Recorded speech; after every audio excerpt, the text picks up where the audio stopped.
Я приветствую вас, дорогие друзья, уважаемые гости и подписчики моего канала. Всем большое спасибо, что следите за нашими встречами с Александром Лазаревым, политологом. Александр, приветствую вас. Здравствуйте. Александр, начать предлагаю с Ирана. Что-то такое вот необыкновенное происходит. Перемирие вроде есть, даже как бы добавочное перемирие намечается. Об этом судачат в прессе, говорят, что впервые там за долгие-долгие годы руководитель Израиля встречается с руководителем Ливана. Встреча пока не подтверждена, что она будет на 100%, но судя по всему будет. То есть перемирие большое США-Иран подразумевает еще и как условие. Поэтому, собственно, и взялись американцы работать над, собственно, тем, чтобы погасить ситуацию на севере Израиля, как, понятно, требование Ирана. Однако пресса пишет, что Иран отказываться от ядерной программы на 100% не хочет. По Ормузу видим, какие трения, корабли так вот трутся друг об дружку в этом проливе. И возникает вот это вот слово «стратегическая неопределенность». Как видите ситуацию вы, и куда это все вырулит? И правы ли стриптизерши, которые имеют контакт с военными на Ближнем Востоке, что у них есть разнарядка 1, 2, 3 каких-то наземных операций готовить, чем они там, собственно, и занимаются?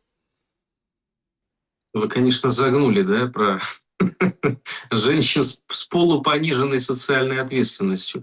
Что касается Ближнего Востока и этого перемирия, оно очень шаткое. И нужно понимать, что оно в любой момент, в любое мгновение может закончиться. Условия, которые выдвинул Иран, неприемлемые для Соединенных Штатов Америки.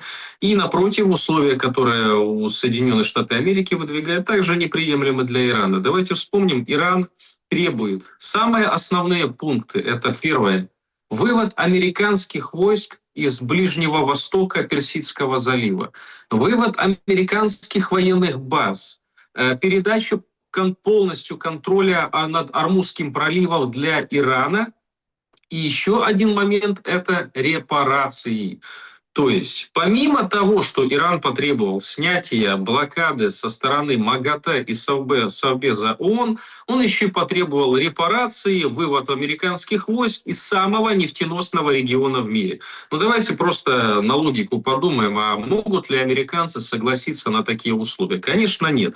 Американцы же, в свою очередь, выдвигают условия, что Иран должен стать, условно говоря, прозападным государством, да, с более таким покладистым правительством, с которым можно вести переговоры, вплоть до того, что, может быть, даже из Ирана создать светскую страну, что, по сути, невозможно при нынешней власти, при режиме аятолл и при той структуре, которая выстроена с 1979 года, с момента победы исламской революции над шахом Пехлеви. Вот. По сути, да, мы когда смотрим на заявленные позиции, мы понимаем, что это чем-то напоминает историю Украины и России, когда одна сторона говорит, вы должны там выйти из определенных территорий, да, сдать эти территории, другая говорит, мы никогда этого не сделаем, это вы должны выйти из территории. Ну, понятно, что согласие есть продукт при несопротивлении обеих сторон. Когда есть это сопротивление обеих сторон, то согласие невозможно. Временные какие-то перемирия, которые влияют на курс нефти, на курс газа, да, на курс валюты, на международной бирже, они, в принципе, возможны, и они могут быть выгодны и Ирану, и Соединенным Штатам Америки. Полное прекращение боевых действий, полное затишье, полное перемирие я пока не вижу. Мы, конечно, можем предположить, что такие громкие позиции со стороны Ирана и США – это завышенные ставки для переговоров. Да, условно говоря, просим $100, чтобы получить 50. Может быть. То есть, возможно, они откатятся. Но как, например, Иран будет объяснять это для своих жителей, да, для внутренней пропаганды, которую они ведут с точки зрения, что есть большой сатана, который уничтожает не режим, не власть, уничтожает страну, наносит бомбежки, и мы должны объединиться и объявить джихад для Америки. После этого, когда иранское руководство заявило о том, что они должны объявить джихад для США, сказать о том, ну давайте мы договоримся с американцами, мы там поделим как-то в сферы влияния, пускай американцы тоже контролируют Ормуз, мы согласны на их присутствие, лишь бы не стреляли. Они пошатнут свою государственную идеологию. Поэтому пока сложно судить насчет того, может ли там этот конфликт погаситься в ближайшее время. Плюс сюда подключаются и геоэкономические факторы. То, что Европа находится, да, как вот Кристалина заявила на днях, на пороге стагнации, да, так Европа на пороге стагнации находилась в 2021 году. В 2020 году, да, это полное падение, в 2022 году это было полное экономическое падение.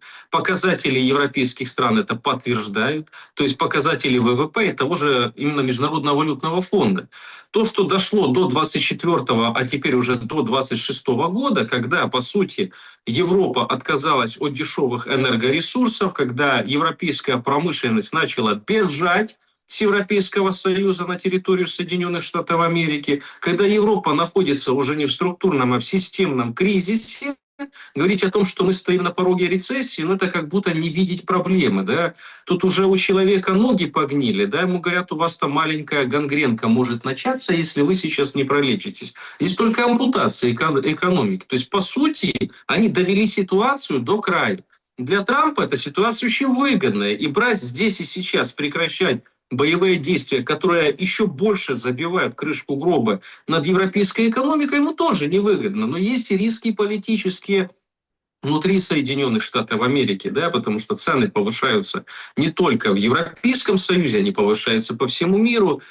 Я до сих пор не понимаю, почему Трамп не вводит и Конгресс не вводит компенсаторные механизмы для внутреннего потребителя, как, к примеру, это сделали венгры, да, буквально там 2 месяца назад. Для меня эта история непонятна. Вот руку на сердце кладу, у них есть все возможности и механизмы это сделать. Почему не делают? Ну, может быть, рейтинги президентские, рейтинги парламентские не так важны, как заработок нефтяных корпораций, да, и в том числе и на внутреннем рынке. Но, тем не менее, мы видим такую ситуацию. Поэтому я пока не могу прогнозировать, что в ближайшее время закончатся боевые действия на Ближнем Востоке. Может быть затишье. Я могу спрогнозировать, да, и могу предположить, что, ну, может на месяц затянуться. Могут о чем-то договориться представители Ливана и Израиля о каком-то прекращении огня. Им не впервые договариваться, у них с Ливаном, у Израиля с Ливаном, да, у Ливана с Израилем давно конфликт, и он время от времени разгорается, потом затихает, обмен ударами наносится. И год назад происходил обмен ударами, потом все затихало, и сейчас происходит. Поэтому там могут временно договориться. Но для Нетаньяху выгодно дожимать Ливан. Поможет ли ему в этом Трамп и Соединенные Штаты Америки? Не факт, потому что они заявляли, что как бы речь об этом не шла. Да? Мы боремся с Ираном, не с Ливаном. Понятно, что мы будем содействовать там, дружественному государству Израилю, но тем не менее основная задача, основная цель – это Персидский залив, это Иран, но никак не Ливан. Ну, посмотрим. Если мы вот здесь как бы присовокупим посты Трампа и заявления в прессе о Си Цзиньпине. Говорит, вот, Китай страдает, Китаю невыгодно. Да и вообще сейчас пошла вот эта аналитика, что какие там козыри есть у Ирана. Это хуситы, которые закрывают еще один пролив в Красном море, и привет. Ну, на самом деле, тогда уже ну, все понимают, что это последствия X2, а может даже и больше, да, от вот этого Ормуза. Но как бы Трамп всячески дает понять, что как бы Си Цзиньпин на его стороне.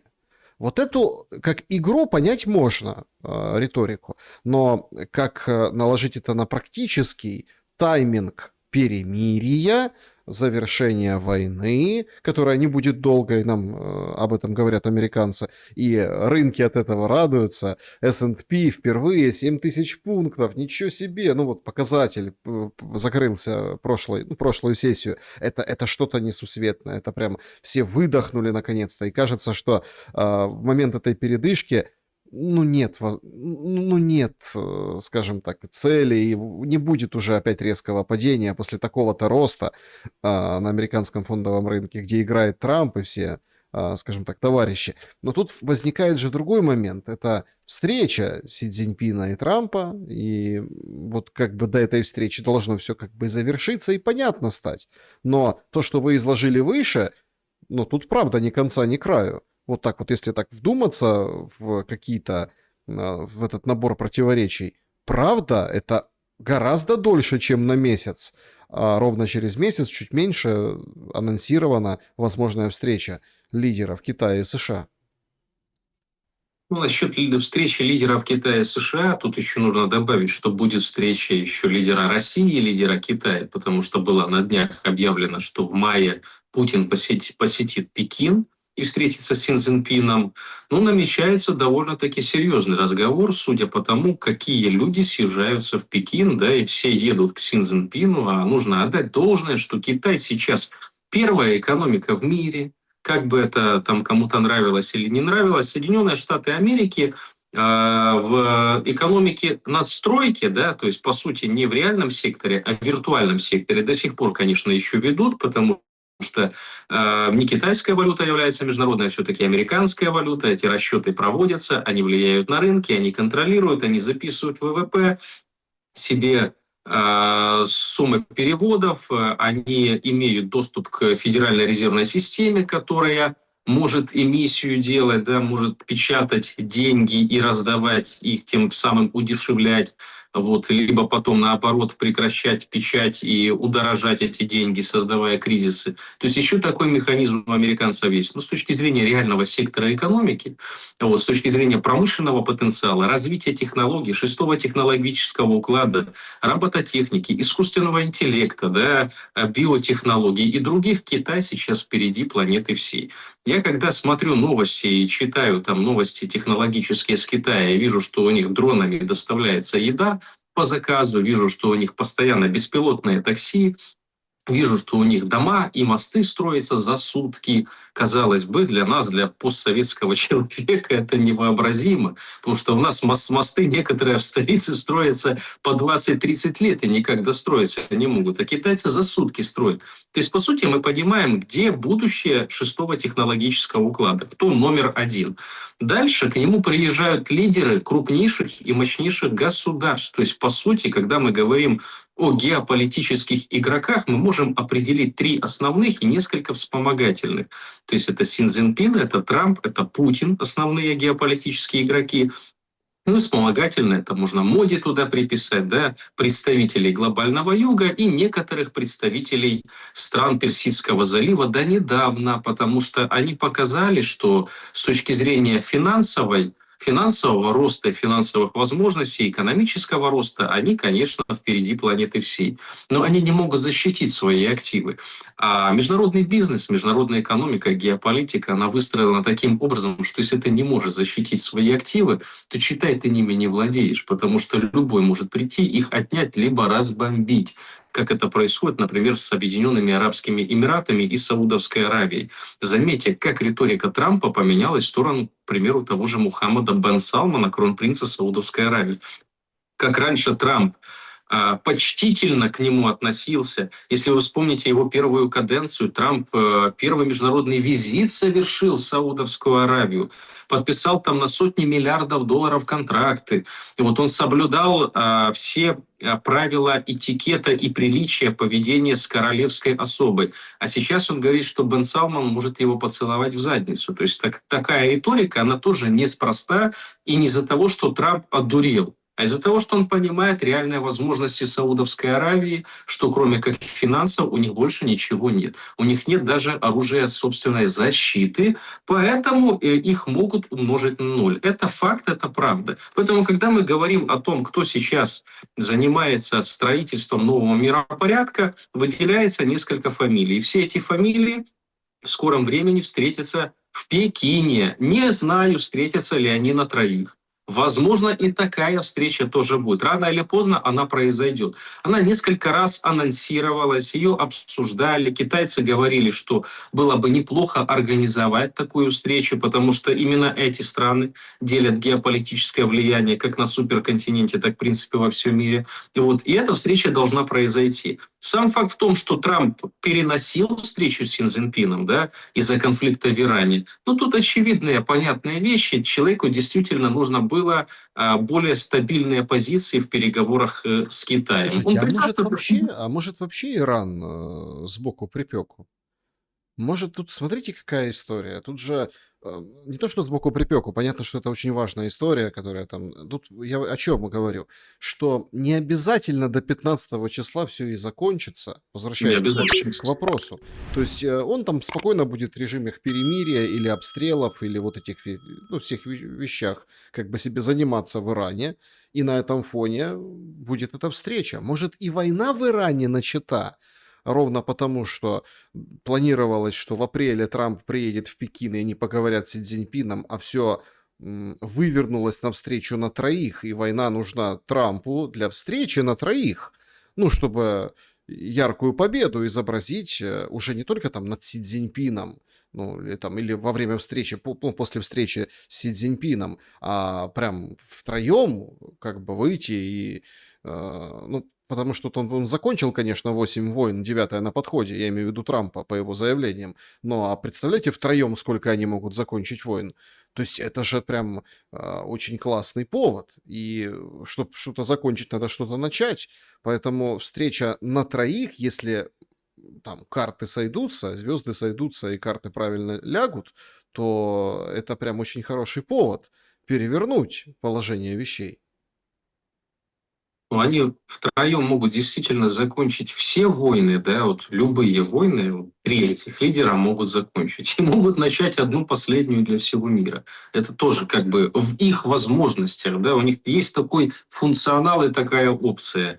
Благо, эти лидеры обладают сдержанностью и пониманием, как функционирует миропорядок, да, даже тот, который на сломе, который меняется. И я очень сильно надеюсь, что никто из них не хочет, чтобы их дети жили в бункере, да, и в режиме ядерной зимы. То есть мне очень хочется в это верить, и я не верю в то, что в той системе, в которой они все функционируют, это капиталистическая система, как бы там ни говорили, Китай, коммунистическая страна, она функционирует в режиме мирового капитализма и очень неплохо туда встроена, как и капитализм внутрь Китае. Хотя, конечно, там и с социалистическим оттенком, и реформы Дэн Сяопина, и смешанная экономика, вот, и все эти вещи, которые дали рывок и возможность Китаю развиваться, но Китай сопряжен с мировым рынком. Поэтому суть капитализма мы неоднократно обсуждали, да, это заработок денег и приумножение капитала, а не аннулирование человечества. Вот. Без рынков сбыта и без производства система функционировать не может. А значит, цель и задача такая не стоит. Поэтому я очень надеюсь, что подобных вещей не будет. Ну вот, возвращаясь к вашему вопросу, насчет Ирана. Иран важную стратегическую цель играет не только с точки зрения отношений там, Китай, США, Россия, Китай. Иран являлся самым крупным поставщиком углеводородов в Китай, самым крупным. Это тоже важный момент. И сейчас отчасти Россия замещает собой эти поставки, и американцам, возможно, это даже выгодно в краткосрочной перспективе. Но и помимо этого Трамп за счет Ирана и за счет конфликта на Ближнем Востоке решает свой конфликт с глобалистами и с европейскими монархиями. Тут как бы еще есть третья сила, да, с которой борется Дональд Трамп. Понятно, он не может бороться со всем миром, поэтому ему и нужны эти встречи и с Путиным, и с Си Цзиньпином, чтобы договариваться. Ребят, мы с вами, конечно, враждуем, мы с вами противники, в долгосрочной перспективе экзистенциальные противники, никто это не исключает. Здесь просто объективная реальность. Чем больше развивается Китай, тем сильнее скукоживаются интересы Соединенных Штатов Америки, а в режиме той системы, о которой мы с вами говорим, это смерти подобно для положения Америки в мире, для геополитического положения. То есть развитие, резкое, стремительное развитие Китая – это пропорционально уменьшению влияния Соединенных Штатов Америки и превращение США в региональную сверхдержаву. Да, сверхдержаву, но регионального разлива. Поэтому это крайне невыгодно для Соединенных Штатов Америки, чтобы в долгосрочной перспективе такое развитие происходило. Но В краткосрочной перспективе они могут пойти на согласование определенных позиций. Я уверен, они это уже сделали для того, чтобы Трамп решил свои вопросы со своей конкурирующей структурой, с глобалистами. Именно глобалисты, они больше наносят вреда и Российской Федерации, и Китайской Народной Республики, я чуть не сказал демократической. Вот, значит, при таких раскладах, то есть они здесь и сейчас договариваются. Может ли эта встреча стать, условно говоря, новой Ялтой 21 века? Я считаю, что может. Я считаю, что бескровный передел мира именно может произойти на встрече этих трех лидеров. Но пока мы не можем говорить о встрече на троих. Пока речь идет о встрече Путина Си Цзиньпина и Трампа Си Цзиньпина. А потом, возможно, будет организована и третья встреча. Но, скорее всего, она произойдет либо под выборы в Соединенных Штатах Америки, либо после этих выборов. Мгм. Ну, тот тоже тайминг, он укладывается непосредственно в то, что нам рассказывает Зеленский о завершении войны. Причем мало кто обратил внимание, я так немножко подсвечиваю эту формулировку. Ну, может, он правда ошибся, но мне кажется, это не ошибка. Зеленский говорит о том, что в августе месяце, или там до августа, или к августу, или, ну, в общем, август, там же начнется избирательная кампания уже полным ходом к ноябрьским выборам, поэтому мы не будем интересны глобалистам прежде всего. То есть имеется в виду своим же спонсорам. То, что сейчас происходит вообще в отношениях, давайте так, я не буду говорить Европа, давайте со спонсорами. Ну вот спонсорами, которые даже не партнерами, не какими-то, а вот именно спонсорами, это, конечно, нечто. Зеленский в интервью немецкой прессе заявляет следующее. Для Украины очень важно быть членом ЕС, и мы этого очень хотим. Шансы на вступление в НАТО меньше. Здесь США оказывают давление, и они этого не поддерживают. И не только они, если честно. Европейский Союз с экономической и безопасностной точки зрения является лучшим вариантом, чем НАТО, членом которого Украина не является. Ну и как бы сразу же все как бы переполошились и увидели министра иностранных дел Польши Сикорского, который как бы, ну, он же проевропейский, он же друг Украины, он же какие речи толкает, он же, собственно, понятно, что внутри своей политической конъюнктуры, но тем не менее, не сказать, что он там за Россию или он наоборот помощник Украины. Цитата. Еврокомиссии появилась мысль ускоренного членства. Этого не будет. Мы считаем, что Украина должна выполнить все условия так же, как их выполняли когда-то мы. Получается, мы действительно на пороге очень интересной метаморфозы, когда, ну, в общем-то, предварительные ласки закончились, и будет теперь все в жесткую. И как раз-таки до определенного августа нужно будет кончить эту войну. А насчет Европейского Союза и высказывания Сикорского, я перефразирую то, что он сказал. Вы вместо Польши не будете. Витрина западного мира для постсоветского пространства одна, и это Польша. И только Польша достойна получать дотации, кредиты и рынки сбыта Европейского Союза. Никакая Украина претендовать на это место не может и никогда не будет. Вот что говорит Сикорский, и до Сикорского говорил и Дуда, и Навроцкий, и все остальные об этом будут говорить, потому что они прекрасно понимают, что принятие Украины в Европейский Союз за собой влечет экономические издержки для стран-членов Европейского Союза. То есть нужно понимать, что Европейский Союз, как надгосударственное образование, находится в системе плановой экономики. То есть оно планирует выход товара на рынок с определенными ограничениями, с квотами и с долями. Если туда пускать еще одну страну, это значит, что эту страну необходимо впустить за стол. Это значит, все остальные должны поступиться частью своей прибыли. Мы уже говорили про КАП-систему. Это невозможно в такой системе координат, в которой мы существуем. Я об этом говорил с 2014 года, когда в Украине эта болезнь, да, евроинтеграционная, психологическая болезнь захватывала человеческие умы. Когда люди слушали всяких негодяев, которые прекрасно понимали, что в Европейский Союз Украину никто никогда не возьмет. Особенно с той экономикой, с которой была.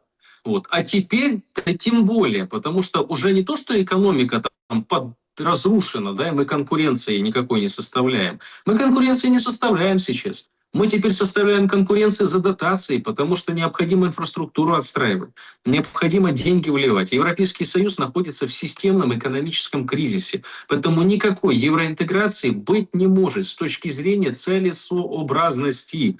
А он существует исключительно по экономическим расчетам. Поэтому, когда Зеленский рассказывает о том, что в НАТО нас не возьмут, так возьмите хотя бы в Европейский Союз, друзья, хочу сказать, не в НАТО, не Европейский Союз Украину не возьмут и брать не планировали. Украину могли брать еще при Ющенко, когда Ющенко ее взял в руки, да, до кризиса 2008 года, и говорили, что Украина чуть ли не пятая экономика Европейского Союза по промышленному потенциалу. Так оно и было.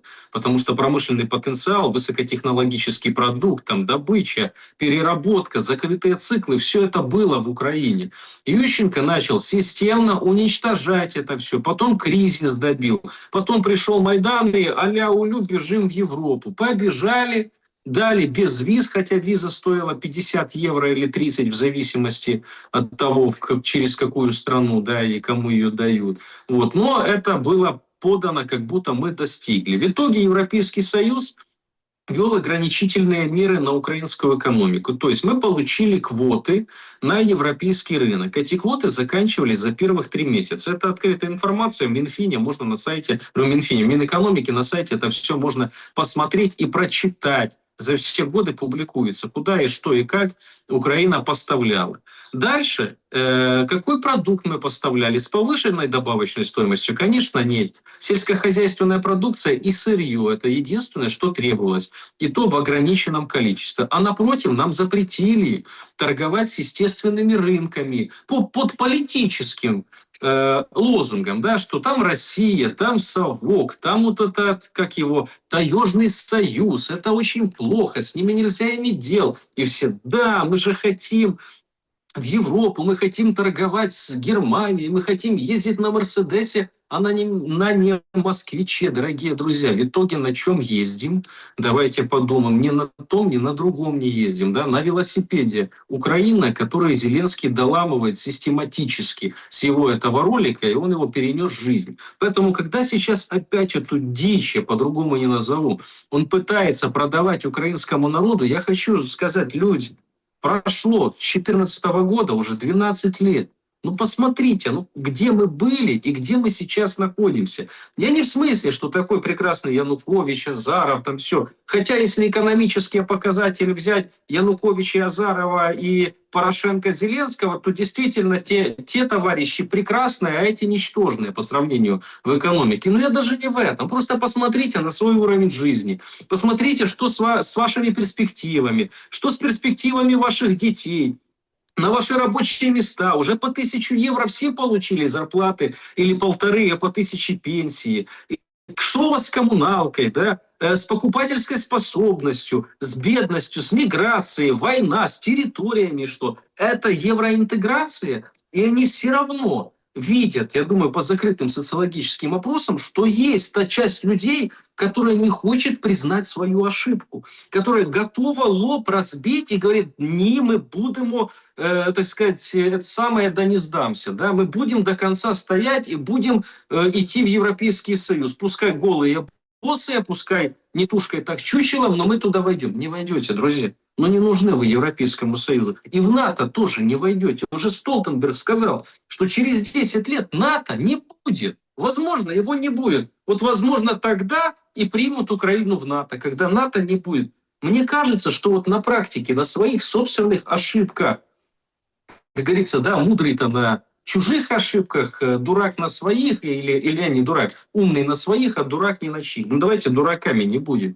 Давайте хотя бы на своих ошибках научимся, посмотрим. А поляки, французы, вчера Франция, Италия, Бельгия, все остальные заявляют, что нет, в ускоренном порядке мы принять вас не можем, вы должны пройти все реформы. Такая же мантра была в 2013 году. Такая же мантра была при Ющенко в 2005 году. Это ж ничего не поменялось. Ну, это же разводняк полнейший. Ну, хватит, возможно, хватит верить этим мошенникам, которые дальше вас пытаются разводить. Вы уже эти Подождите, брат... ну Да. стойте, ну тут тоже такой очень интересный момент. Вот хватит верить мошенникам. Ну вот сегодня в Нидерландах Зеленский премию получил.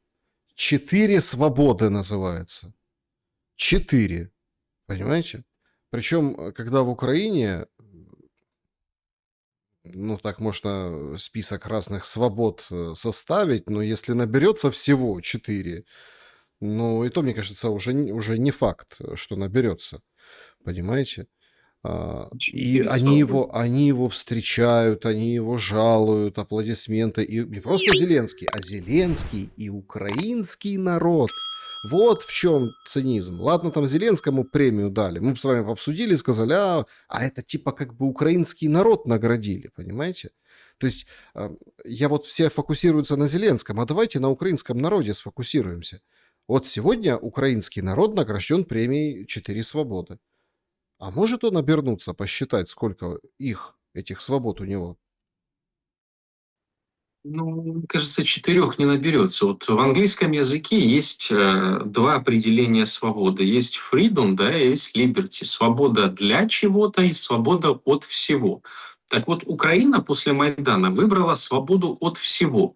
Либеральное движение, неолибертарианская партия, или как они там назывались, да, мы либертарианцы. Потом тильки вперед, но это уже шутки, конечно, но сам факт, что либерти в основе всего. Мы хотим освободиться от всего. Мы никому ничего не должны. Это наша свобода. Мы должны двигаться только в индивидуалистском направлении. Мы должны брать пример. Вот как живут там люди, например, в Соединенных Штатах Америки. Зачем к черту ваши заводы, вашу работу, ваши налоги и прочее? Нам надо жить так. В итоге что? Что получили? Мы живем так, мы получили какие свободы. Вот вам неолиберальный мир. Те, которые его пропагандировали, как раз-таки эти свободы получили. Они особо душой не кривили, они за себя просто говорили. Немного понятия меняли. Народ и я. Да, вот они говорили за себя. Они получили свободу от воинской повинности. Да, вот сейчас, не знаю, фейк это или не фейк, мне попалось, что там Яценюк разрывает глотку, кричит о том, что каждый украинец должен долг отдать родине. Ну, я Совесть, к совести да. взывает, То да? есть это правда, да, это действительно такое видео было, да? Это совестливый гражданин, который живет в Соединенных Штатах Америки, в огромнейшем доме, построенном за счет того, что он украл из бюджета, побудував стіну на кордоні з Російською Федерацією. Да? А до этого он будував європейське майбутнє, європейську економіку. Мы только что с вами обсудили европейскую экономику. И сейчас этот нехороший человек, да, начинает к совести взывать. Куля в лоб, так куля в лоб. Да забыли. Вот просто у людей память такая короткая. Они очень быстро забывают, что это за персонажи. Он думает, что он там бороду отпустил, и он сейчас уже там новый политик, он в тренде, он в моде. А такие же все. То есть поголовно посмотрите на тех, которые призывали к этим же ценностям и свободам. Они свободы получили. Они не воюют, они не в окопах. Они, если форму носят, как Олег Ляшко, вояка великий, вот, этого заднего батальона, да, великий воин, блин. Вот он приходит в форме чистой, напомаженной, наглаженной. Приходит, и Зеленский ему медаль вручает, не знаю, за отвагу или за что он получает. За отвагу где? И за отвагу в чем? А вот эти пацаны с оторванными ногами и руками, вот, или вообще где-то бездыханно лежащие, их семьи не получают даже выплаты, потому что им сказали, ты докажи, что он погиб. Потому что Ляшко и же с ними доказывать не надо, что они великие патриоты. А этим надо. Вот свобода. Свобода выйти на улицу, чтобы тебя покалечили, запаковали в автозак. Вот это свобода. И отправили на убой. Прекрасная свобода. Свобода, что ты выехать со страны не можешь. Твои базовые гражданские права нарушаются. А если ты бежишь в сторону границы, то тебе в спину обойму разряжает пограничник. Что с этим пограничником? Ничего не понятно. Это свобода. Или может быть свобода волеизъявления народа? Может кто-то слушает народ, что уже 8-й год при власти, находится персонаж, который ни по каким законам и канонам не имеет права находиться при власти. Или оборзевшие тирыла, которые в парламенте сидят и рассказывают, что они устали, видите ли, у них спина болит, копчик или геморрой выскочил, много сидеть приходится. Вот это свобода. Шикарно. Если это свобода, то я против такой свободы. Ну, по поводу пограничников сегодня интересная ситуация. История произошла, знаете, это как бы Одесса. На Одесская область. Значит, пограничник, 28 лет, хлопцу, майор, на секундочку. То есть это не просто там с собакой, а майор погранслужбы в Измаиле. Они, в общем, там встречались с румынской стороной. Встречались с румынской стороной, там очередного бежавшего задержали и как бы принимали его, ну, или передавали, короче. То есть вот происходит такая история, что, видимо, в нейтральной зоне, нейтральной полосе кого-то приняли, и, ну, человек не добежал, грубо говоря, да, и вот они встречались с румынами для того, чтобы, в общем-то, украинца, так сказать, оформлять, да, беглеца, негодяя, который хотел убежать со самой свободной, где 4 свободы минимум есть, иначе премию б не дали, страны. И этот майор, 28-летний, пошел в туалет во время этого дела. Пошел в туалет и в уборной смылся. Ну, то есть попросил убежище. У румынов же, вот этих, с которыми они встречались. Еще раз. То есть все говорят, ну, понятно, не первый пограничник бежит, и там на западной границе это было, не только на южной. Но это майор. Это как бы не какой-нибудь там пацан зеленый, да, который там ходит и выполняет какую-то такую функцию. Это майор, это все-таки по званию человек, который, ну, до майора даже при всех условностях украинской службы надо все равно дослужить. Там капитана, ну, можно еще так легко получить, имеется в виду, когда ты в ВСУ, когда ты там, да, какое-то время выжил, продержался и так далее. Тем более сейчас всем раздают эти звания. Это не те звания, ценность их не та. Но тем не менее, это майор. Ну, давайте вот такой офицер, и он линяет. Просит убежище, просит в Румынии и смывается под видом «я в туалет». Напоминает, знаете, как какой-то сабантуй в каком-то, знаете, скажем так, месте злачном, когда пора расплачиваться, а человек уходит по маленькому или по большому, ну, расплачиваются кто-то другие. Так можно это все преподнести, как бы по версии таких яценюков, которые говорят, вы же взрослые, там, мобилизационного возраста люди, возвращайтесь. Нет, бегут. Бегут, и бегут как раз-таки те, кто ловят. Убегают уже те, кто ловят, и это очень частые случаи. Это для системы должен быть сигнал, но эти сигналы откровенно не считываются. Сейчас гуляет версия о том, что Зеленский будет этим турне по Европе, этой медалькой в Нидерландах, с Мелани шептанием, с Мерцем, вот этой истории, что давайте выгонять украинцев. А он говорит, ну, тех, кто незаконно, конечно, давайте. Они же незаконно пересекли, нарушили закон, возвращайте их взад. Короче, что это все часть одного большого контракта. Вот эти Рютте слова про 60 миллиардов. 60 миллиардов нет. Это он сказал, что типа давайте 60 миллиардов. Опять-таки, кто давайте? Эти же страны. Германия, Франция, ну то есть крупные страны Рамштайна. Давайте скиньтесь. То есть Европа должна скинуться на кредит, Европа должна скинуться на Рютте, еще на какие-то поддержки. Вот эти 4 миллиарда, которые там на... То есть там все с одной и той же бочки льется. Однако, суть вопроса в чем? Суть глобального контракта заключается в том, что, ну, Зеленский просто людей меняет на деньги. Людей меняет на деньги и оружие.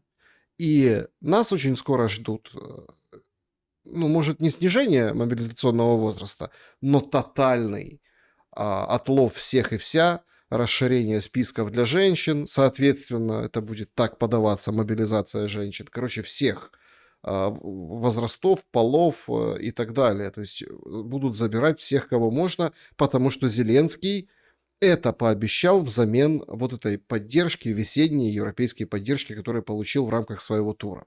Что вы об этом думаете? Насколько хватит? И действительно ли имеет место такая Сделка.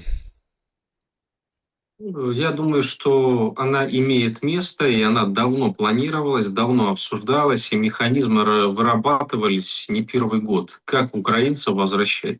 То есть те, которые стоят за продолжением конфликта, в первую очередь это Британия, вот это Стармер, который публично сказал о том, что окончание боевых действий в Украине и мирное соглашение – это угроза национальной безопасности Британии. То есть это не какая-то фраза выдуманная, это реальные его слова. Они планировали и они думали, каким образом пополнять мобилизационный потенциал вооруженных сил Украины. Если отлов на улице уже не позволяет в том количестве людей отправлять на фронт, а я напомню, что около 40 тысяч в месяц они пытаются поймать людей, из них не все доезжают, да, если доезжают, то 70% из этих людей уходят в СЗЧ. Ну, в общем, тотальный дефицит. Уходя в СЗЧ, где-то прячутся, на улицу не выходят.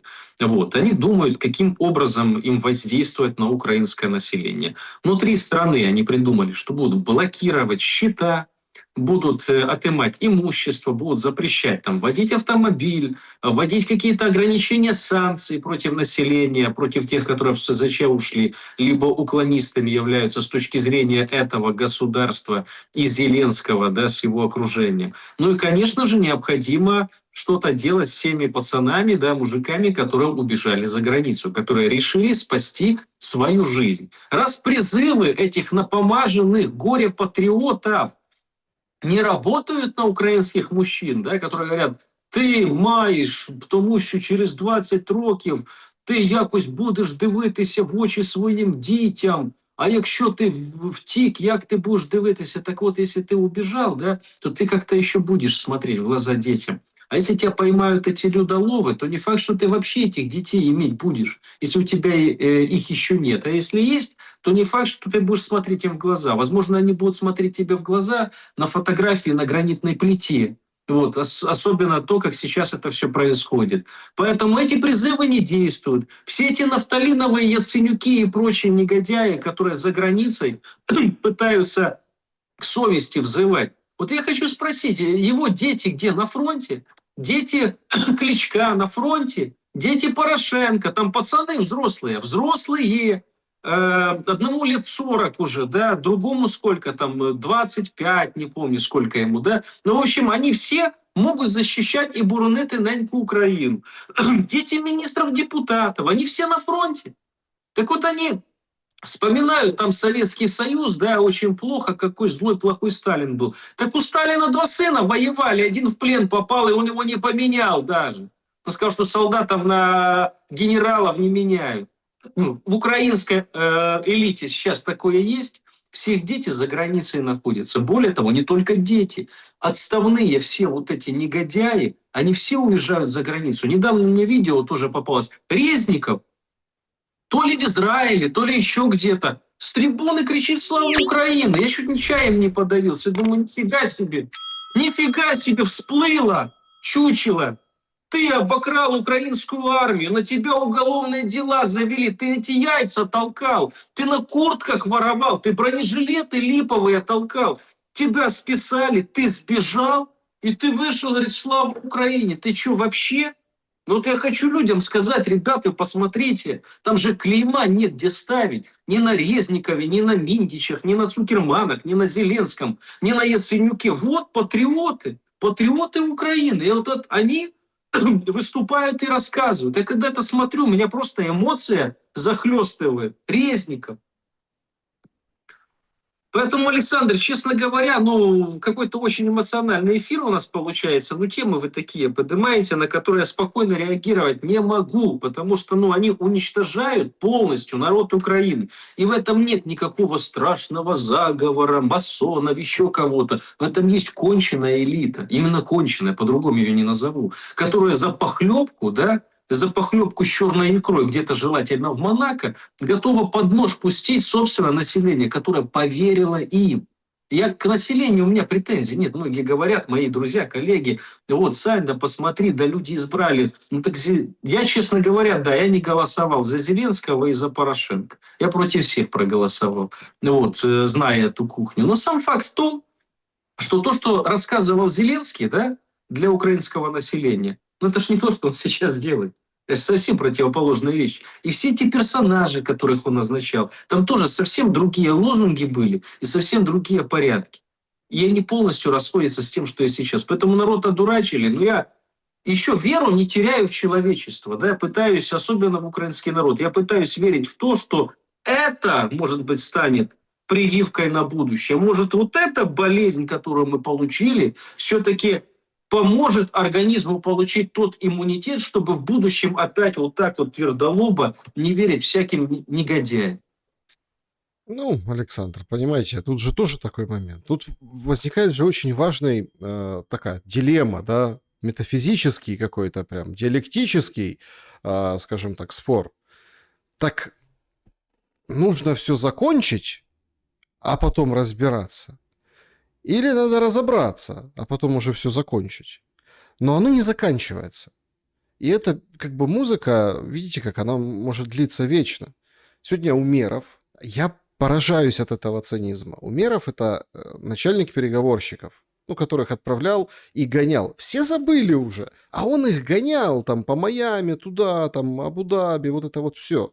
То есть столько встреч было с Виткофом, с американской стороной. Понимаете? Очень много встреч. Потом он выходит, говорит, ой, ни до чего не договорились. Сейчас Буданов выходит, говорит, как же, договариваемся, вот, начинает там крамольные мысли выдвигать о том, что и УПЦ не МП, оказывается, и о том, что и дроны, оказываются, не такие, и вообще как бы перечит Зеленскому, перечит и так, и сяк, и наперекосяк. Но давайте по-честному. То есть они как бы засушили эти переговоры. Сейчас Зеленский из последнего, что говорит по поводу переговоров, это «Ой, Иран помешал». Но мы ждем Виткофа и Кушнера в Киеве. Они, правда, ничего не понимают, что происходит в Украине, но приедут-то поймут, правда. Мы им тревогу включим, посмотрят по разрушениям по Буче, поводим. В Киеве тяжелые же прилеты продолжаются. Вот эти дроны, они залетают в дома, вот эти ракеты, их сбивают, обломки падают, гибнут люди. Там 5 человек, 6 человек, да, в Одессе уже, в Киеве, то есть там, кто-то скажет, ну, подумаешь, там 5-6 человек, подождите, ну, что значит подумаешь?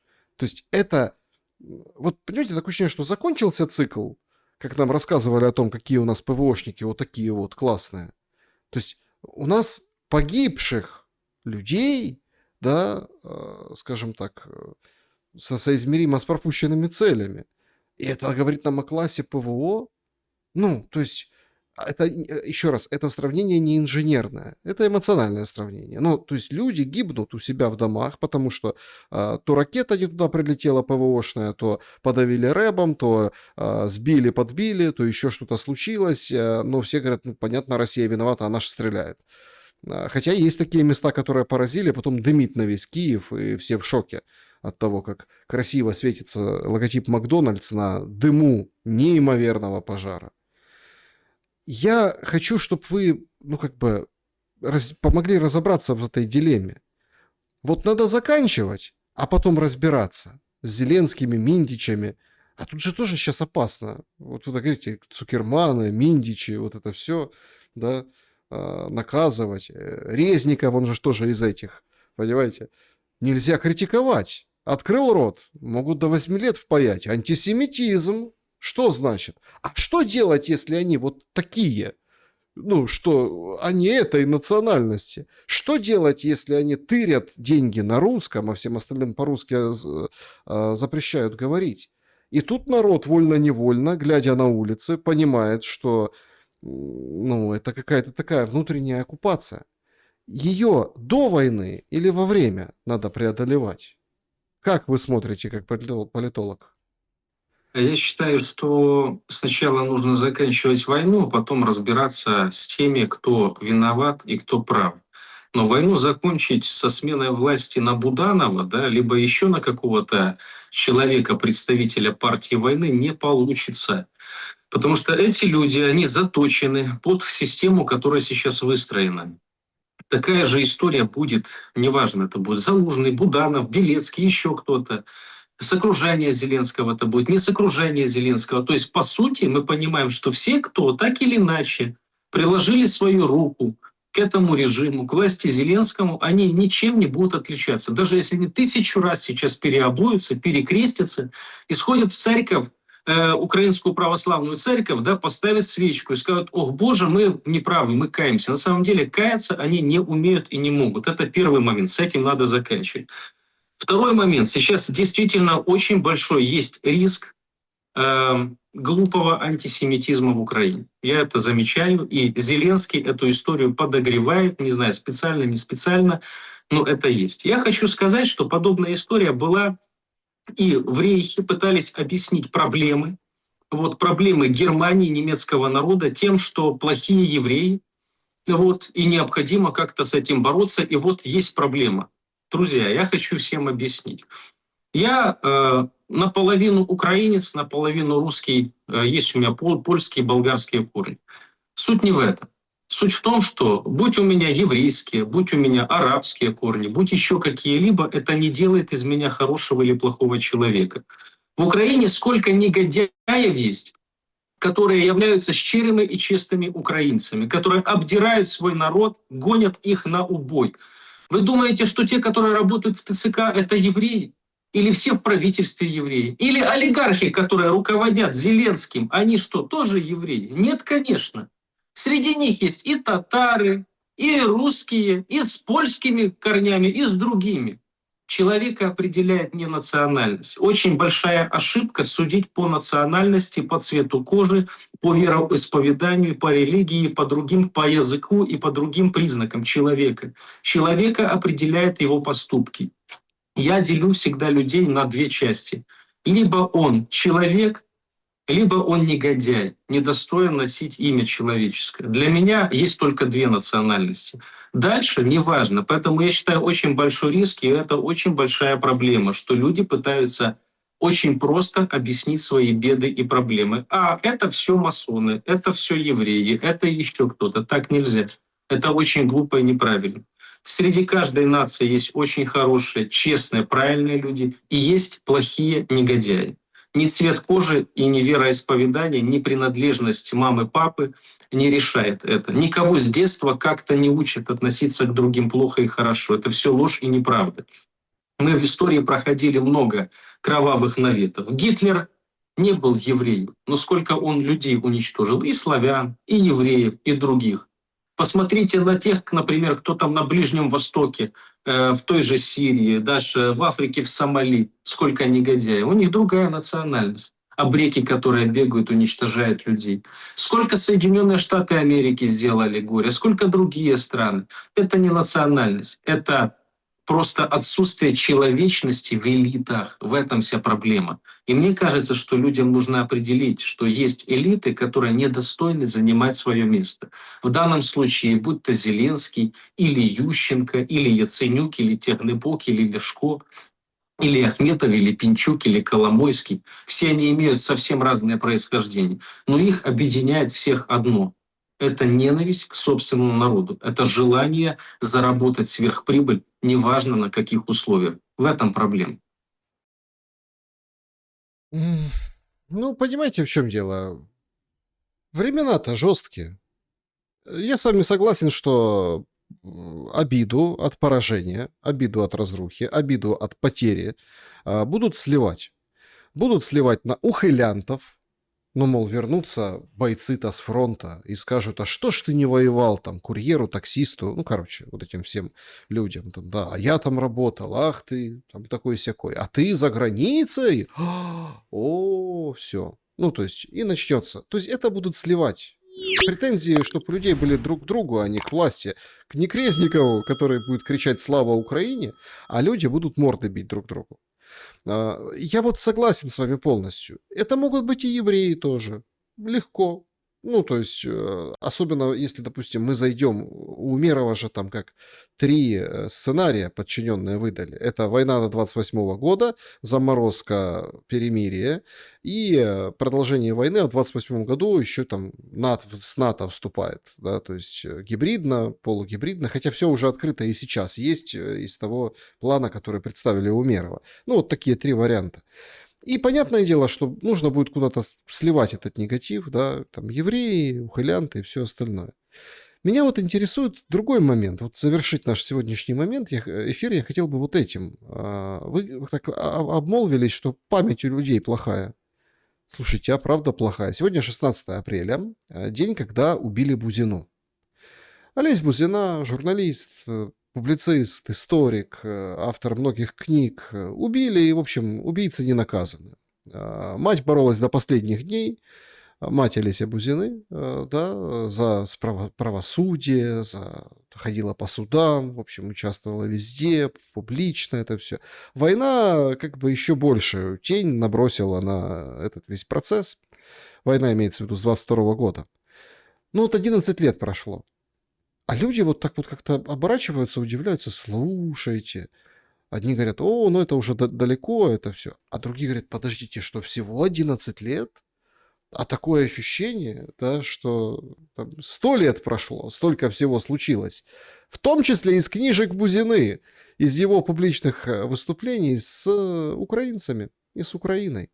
И потом, ну, те, кто знаком с его творчеством, или слушал его по разным эфирам, или читал книги, да, о Шевченко, не только о Шевченко, его версию там истории Украины, ты понимаешь, что человека убили за слово. Ну, то есть, его очень тяжело было. Он даже, вот единственный, кто, была же мода, помните, там, Жириновский, он всех, как бы, всех, скажем так, мог заткнуть из украинской братьи, которая к нему включалась. Кстати, морды те же самые. Ну, там всякие Портниковы, Гордоны, вот эти все там, в этих ток-шоу, да, модно было. Включили Жириновского, или он приезжал, там был разочек, и вот они там дискутировали. Одни и те же, Корчинский тот же, все там дискутировали с важным видом. Короче, единственный, кого мог урезонить, точнее, кто мог урезонить Жириновского, это был Бузина. Там же тоже такие были прения. Если помните, это было, конечно, отдельное искусство дискуссии. В контексте вот этого убийства и годовщины этого убийства, ну, приходишь же к выводу, что украинцы-то неисправимы. И какую модель, какой сценарий канализации негатива, какого-нибудь там врага, какие-нибудь там идеи вот этой дурной там, да, вот, что не спустят сверху, ну, по той, как бы, парадигме они и будут жить. Есть две фамилии, Медведько и Полищук. Два негодяя. Два негодяя, которые совершили убийство Олеся Бузины в 2015 году, да, сегодня действительно годовщина. Эти два негодяя, их вина доказана. Они сами не скрываются, не скрывались. И они на свободе. Сейчас в Україні они герої, тому що вони воюють. Українські націоналісти. Два убийцы. Вот ничего святого в них нет. Именно их я не причисляю к определению человек. Две особи, которые за деньги лишили жизни действительно патриота своей страны. Я считаю, что Бузина был патриотом Украины. Вот. И его даже, вот вы вспомнили, как он с Жириновским общался. Я хочу напомнить, он не поддакивал, например, Владимиру Вольфовичу, когда тот говорил, что там украинцы какие-то там предатели, неправильно. Он говорил, нет, он говорит, не оскорбляй украинский народ, украинскую нацию. В каждой нации, в каждом народе есть свои предатели, свои герои. Это правда. В Украине были те, которые были полицаями, это правда. Но в России такие же были, да, это власовцы, это освободительная армия. И в других национальностях тоже были такие же персонажи, поэтому нельзя народ под гребенку. Он об этом говорил, не боялся. Он об этом говорил в Украине, об этом говорил в Москве. То есть он, по сути, защищал украинский народ так, как он это видел. Но его взгляды разошлись с взглядами тех, кто победил на Майдане. И было принято решение именно верхушкой украинской власти, которая пришла к власти посредством Майдана, вот ликвидировать, показательно ликвидировать, лишить жизни этого человека, чтобы другим неповадно было, чтобы напугать пассионарных людей, которые не поддерживают Майдан, потому что боялись, что сейчас пойдут массовые волнения. Я знаю даже других людей, их фамилии называть не буду, кто в списке за Бузиной стояли следующие, и которые были вынуждены в 2015 году не вернуться в Украину и до сих пор находятся в эмиграции. Сейчас эти два негодяя свободно гуляют по стране, уверен, Зеленский им еще грамоты вручает, и все у них в порядке. А мать действительно не дождалась правосудия. Но я уверен, что это правосудие восторжествует. И не только по отношению к Полищуку и Медведько, но и по отношению к другим, которые лишали жизни людей. Никто не имеет права этого делать. Особенно так, как это делает власть для устрашения. Это говорит о том, что эта власть, она на очень шатких позициях. И неважно, прошло уже 11 лет с момента лишения жизни Олеся Бузины. Но я уверен, что все равно справедливость восторжествует. Пройдет еще 5 лет. Но эти негодяи, где бы они ни были, их найдут и накажут. Я в это верю. Александр Лазарев был моим собеседником сегодня. Благодарю за время и мысли. Спасибо. Друзья, берегите себя, добра и света, несмотря ни на что. Увидимся.